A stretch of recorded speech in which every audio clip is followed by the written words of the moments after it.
Welcome to the WACO Experience, an American story. We, the people. With your host, D. Scott Smith. In order to form a more perfect union. Interviews with leaders in business, government, and nonprofit organizations. Promote the general welfare. Jobs, products and services, and infrastructure for strong communities. Secure the blessings of liberty. The WACO Experience is an American story, a story of communities across America. It is your story. 20, 30 years ago, the downtown in Waco is not what it is today. And so I remember getting off the Greyhound and thinking, where is everybody? I'm your host, D. Scott Smith. In this episode of the WACO Experience, an American story, my guest is Emily Kirtner, owner of North Crest RV Park. Tourism in Waco is thriving, and it's not a new venture. Here at North Crest RV, Emily's father purchased the park over 30 years ago, which has been around for about 100 years. I'm a Texas native, and I feel like it doesn't matter where you grew up in Texas. It's just a very unique bond. It's a privilege, I feel, to be born and raised in Texas. The road from Dallas to Austin passes right through Waco. May 11th, 1953, one of dozens of tornadoes devastating communities in the U.S. hit Waco, killing nearly 150 people. The damage can still be seen when you look at the former bottling plant and present Dr. Pepper Museum here in downtown Waco. The impacts of catastrophe last decades. The July 2025 floods in Central Texas changed lives. My heart is with those who have lost family and friends. My spirit is strengthened witnessing community come together to help in any way we can. Physical goods pour into the region, building supplies and builders, hands holding hands. As Emily has just said, it's a unique bond and privilege. Thank you to those who have supported those in need wherever they live in your community. This program is made possible by sponsors, White Bluffs Construction, Custom Building, Home Remodeling. Call Seth at 254-227-2002 and schedule White Bluffs Construction to build your patio, deck, or pergola. Visit their website, whitebluffsconstruction.com. Monica Shannon of Texas Healthcare for You helped my family to find the right coverage. Call Monica today at 254-339-3421. Visit the website, texashealthcareforyou.com. That's TXHealthcare, the number 4 and the letter U.com. Biddy and Beau's Coffee offers hot and cold beverages, catering, and provides employment for people with disabilities. Visit Biddy and Beau's Coffee today at 110 Franklin in Waco. The Cactus Rose Ranch offers riding lessons or ranch parties, and their nonprofit program, Healing Heroes with Horses. Details online at thecactusroseranch.com. Heart of Texas TV Indoor Billboards. My friend JB James Battle, former helicopter pilot for the U.S. Army, and his team at Hot TV amplify your brand where it matters most. Be seen where your customers eat, work, shop, and play. Learn more on the web at hotdigitaltv.com. D. Scott here. I am at North Crest RV Park. Brought the mobile studio out here to talk with Emily Kirtner. So here's how we met. My friends out at Affordable Outdoor Buildings, and that's Lauren and Jim Hardy, they were gathering supplies to take down to Kerrville. A lot of people are involved in what's going on in Kerr County and the different flooding areas. And they said they were going to be taking a truck down and had some items they needed. So I went to Walmart, grabbed some stuff, and was taking it over there. Google Maps misdirected me, and I got to pull into North Crest RV and meet Emily, who wanted to also help. So she pulled out some cash and gave it to me, and I took it over to Jim and Lauren, and it is right now doing good in the disaster area, helping families out. So I was just really impressed and wanted to come down and talk with Emily and find out about what's going on. And again, this is all about how we come together. So the people that have been affected by the floods and the tragic loss of life that happened there. I can't change that. And I will tell you that government programs also won't make the difference.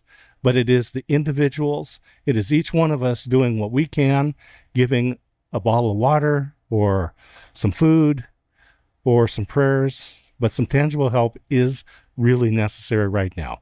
So we got together and gave some stuff out. And so I wanted to come down and talk to Emily about the North Crest RV. We'll talk about her life. And we're going to get inspired today. So with that, Emily, give us a little introduction about yourself and North Crest RV Park. Sure. So I have been here at North Crest RV Park for 4 years. My dad has had the park for 32 years. And about 4 or 5 years ago, his health started to, slowly decline. And I kind of just reviewed the situation and realized that I could sit back and do nothing and just, let him make the decisions that he felt he needed to make. Or I could come up and help. I could come up and learn the ropes. And my dad is an extremely smart man. And I thought to myself, if I could go and spend 5 years with him, I could possibly save myself 10 years of problems. Because of his wisdom, I thought if I could go glean his wisdom and learn the lessons that he learned, if I didn't have to go through all the hard lessons that he had to go through, I felt like I would advance myself. As we talk a little bit, you'll realize that I've had a history where I've kind of delayed my advancement. So I'm trying to catch up. So I came here to catch up. So you got here 4 years ago. Your dad's been running it for over 30 years. Mm-hmm. And so did you grow up here at the park? I did not. Actually, I grew up visiting. So I'm originally from San Antonio, Texas, born and raised. And my dad bought the park 32 years ago, and I would come up and visit. My first visit here, I took the Greyhound from San Antonio to Waco, and I remember stepping out of the Greyhound, and I don't know if you've ever been to the Greyhound in San Antonio, but it's smack dab in the middle of downtown, and our downtown in San Antonio is just like a hustling and bustling, which is the way Waco is now. But this was 20, 30 years ago. And so 20, 30 years ago, the downtown in Waco is not what it is today. And so I remember getting off the Greyhound and thinking, where is everybody? Because I had never been here. And it just seemed like a ghost town. And but I came to Waco to visit my dad, and we worked a lot. Every time my dad's all about work, and that's what I've realized, that in my family, we bond over work. We some families bond over meals. We bond over work. We put roofs on certain buildings. We just did lawn care. We worked on equipment together. We just did all kinds of stuff every year that I would come up and visit. And so no, I did not grow up here, but I'm a Texas native, and I feel like it doesn't matter where you grew up in Texas. It's just a very unique bond.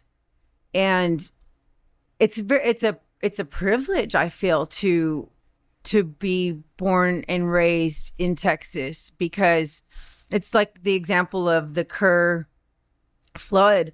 County flood.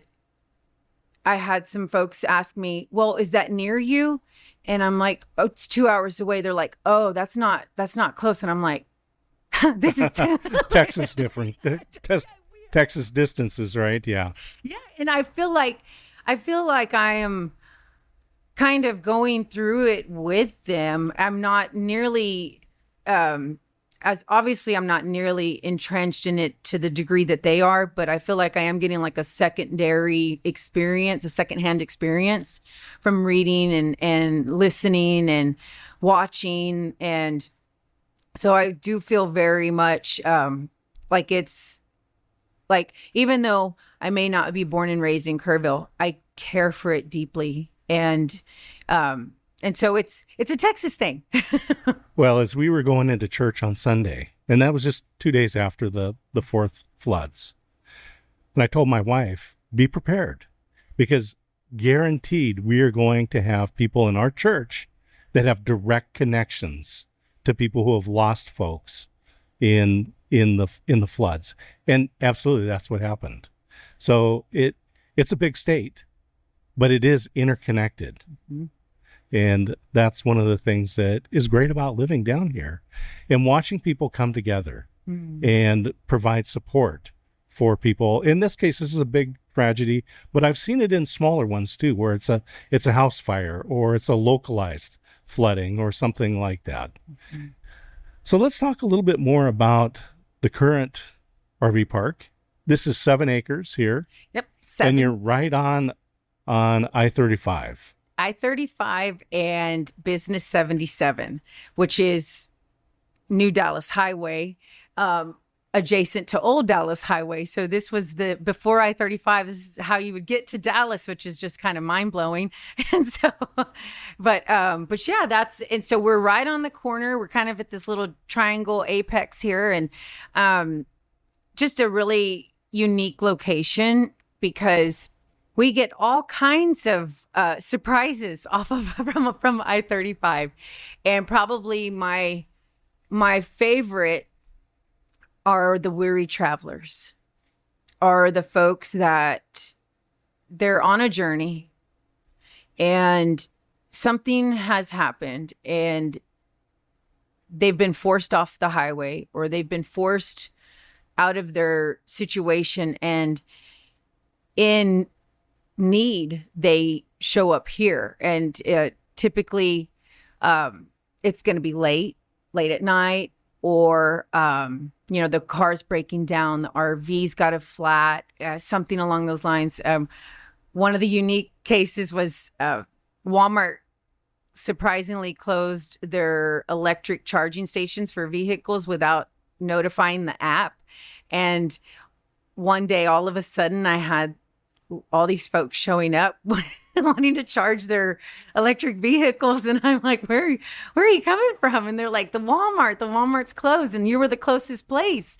And so I was like, okay, yeah, sure. And so I just started plugging people in to charge their electric cars. And, and some, like, probably the most touching story was this one couple that their daughter lived in Dallas, and she was giving birth to their first grandchild, and it was all unexpected. I guess, it was a unexpected arrival. And so they were rushing to get there, and they didn't have time to charge their vehicle, or they didn't pay attention to it. And so they stopped at the Walmart and they couldn't charge it there. So they found us, and they were just so grateful that I would, that I was here, that I was open.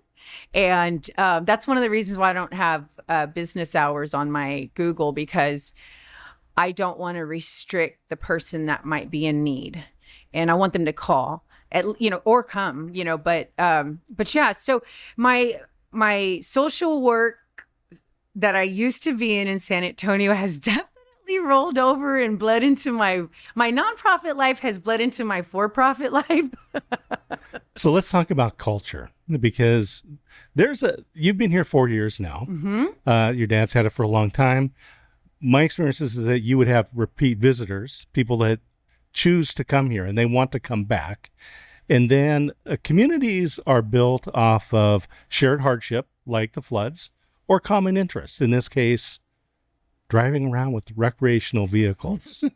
Yes. So there's a community that's built. Talk about the culture of the RV world. Oh, I love okay. So I'm so glad you asked this, because I had no clue.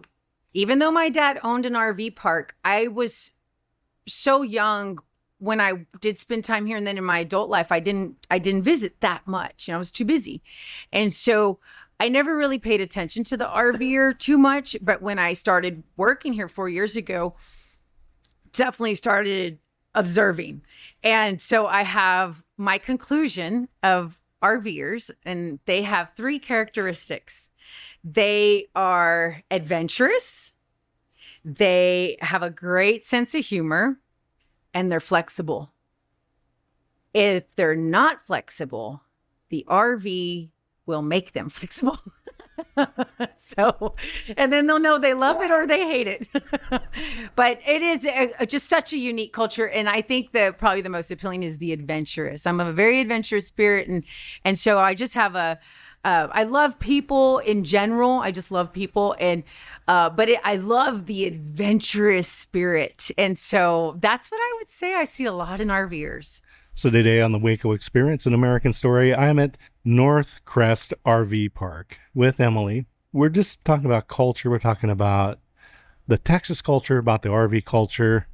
Let's talk about your journey, your path. You talked about being involved in nonprofits and social work, San Antonio.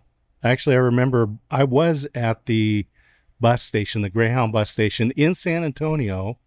When I got out of basic training in the Air Force, my mother sent me a suitcase I had packed with all my clothes by Greyhound bus. Yeah, so I went down there and picked up my clothes that weren't blue or green.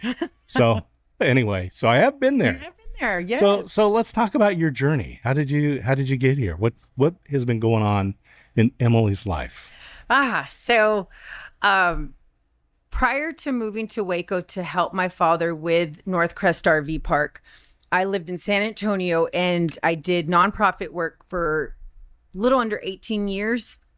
And that ranged anywhere from serving in homeless shelters to working in the food bank, San Antonio Food Bank, New Braunfels Food Bank, and also working in women's transition homes and just helping folks with struggles.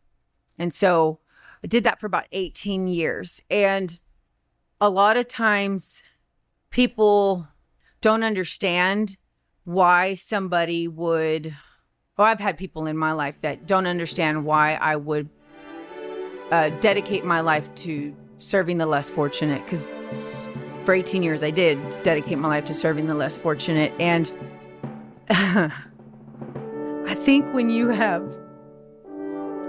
Take your time.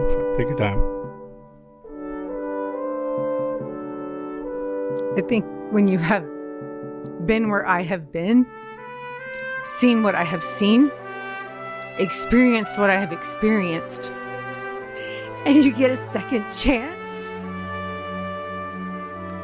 how can you not serve? I just, it's so much a part of who I am.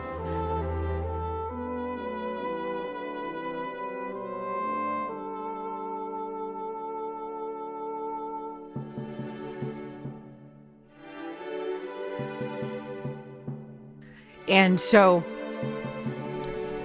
just a little bit to kind of understand where what does that mean? Like where you've been, what you've seen. At a very early age, I made some really poor choices as a young individual and got kicked out of school at age 13. And, what does a 13-year-old do when their parents are at work and they have no siblings at home? And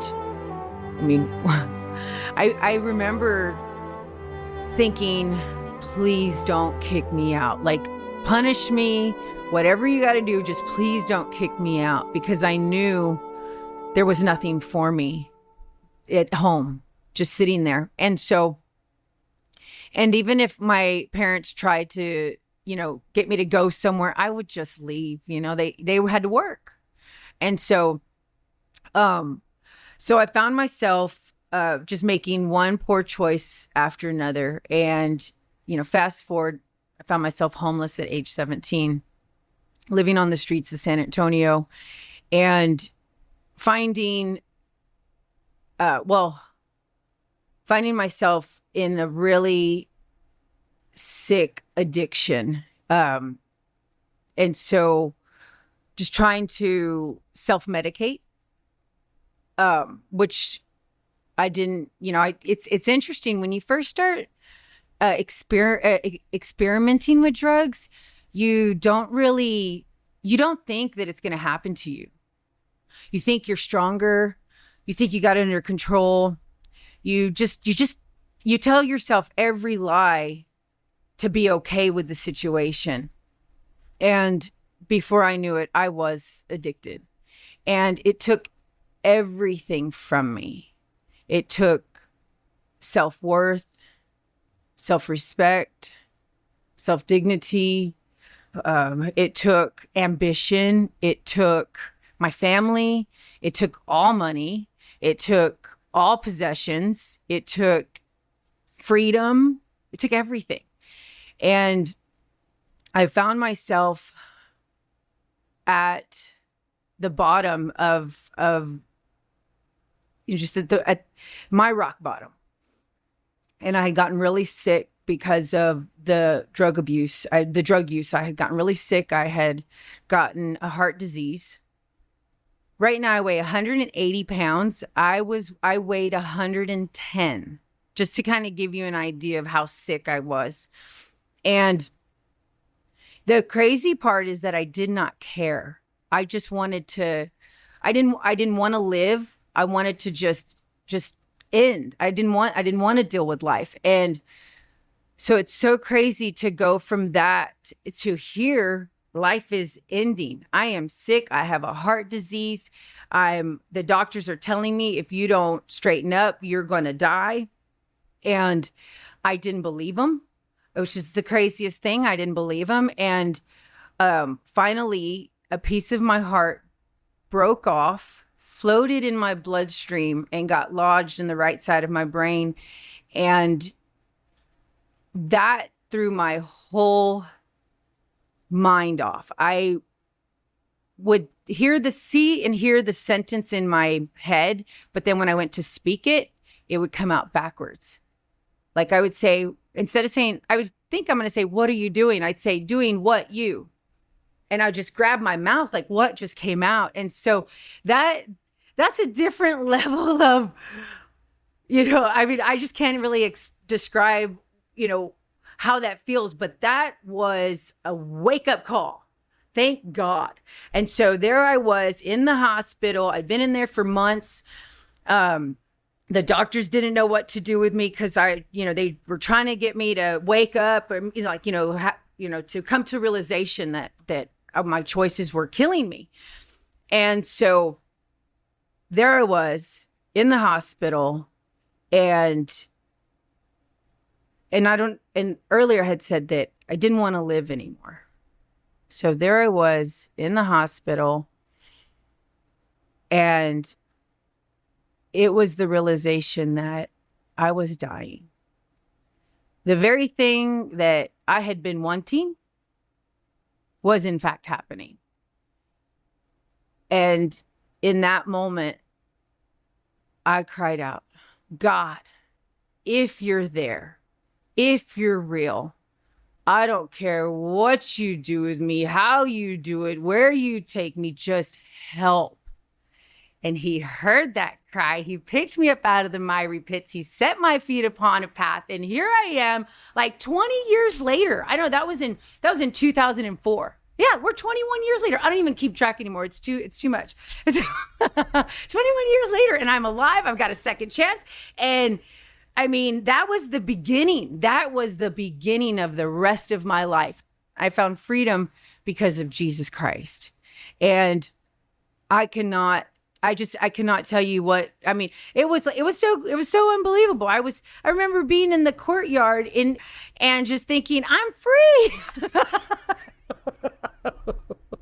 It just was like, and I remember breathing the air, and it was like my first breath. And obviously it wasn't my first breath. I was 23 or 24 years old at the time. And, but it was just, I was so grateful to be alive, so grateful to have a second chance. And so realized that I really enjoyed helping others. Prior to that, I don't think I had experienced helping others before. Or, I mean, I guess maybe I did, but it wasn't, I don't remember.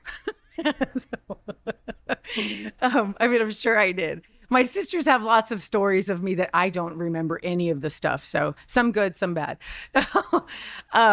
But it was, so I went on to when I got out, I went to help at Grace House. And when I was helping there, and I ended up working at Teen Challenge, went to Teen Challenge for a little bit, ended up working there. And these are both programs that help individuals through substance abuse or depression or just any kind of life controlling situation. And so I just found that I truly enjoyed helping others. And so after that, I just went to college and then went and worked at the food bank in San Antonio and just spent the next 18 years serving people.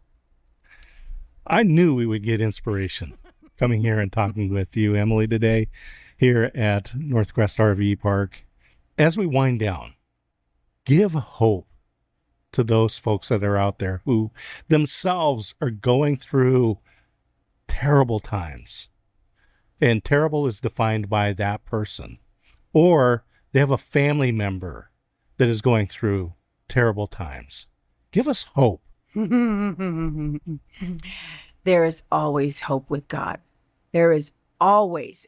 Probably the best 2 words in the Bible is, but God.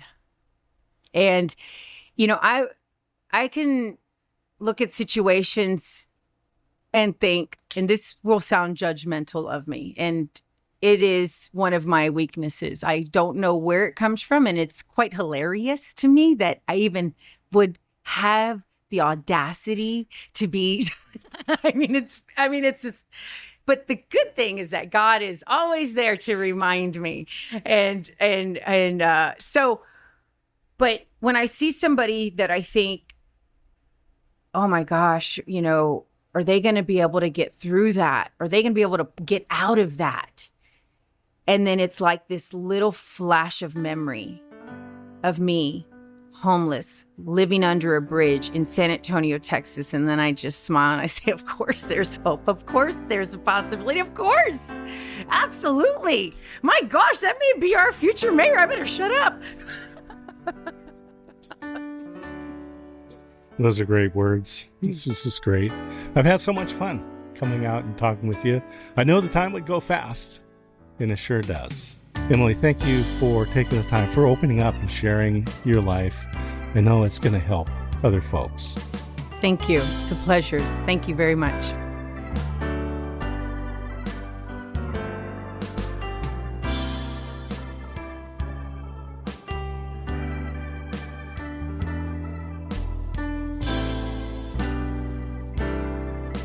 The WACO Experience, An American Story is a production of D. Scott Smith Company, all rights reserved. Thank you for listening.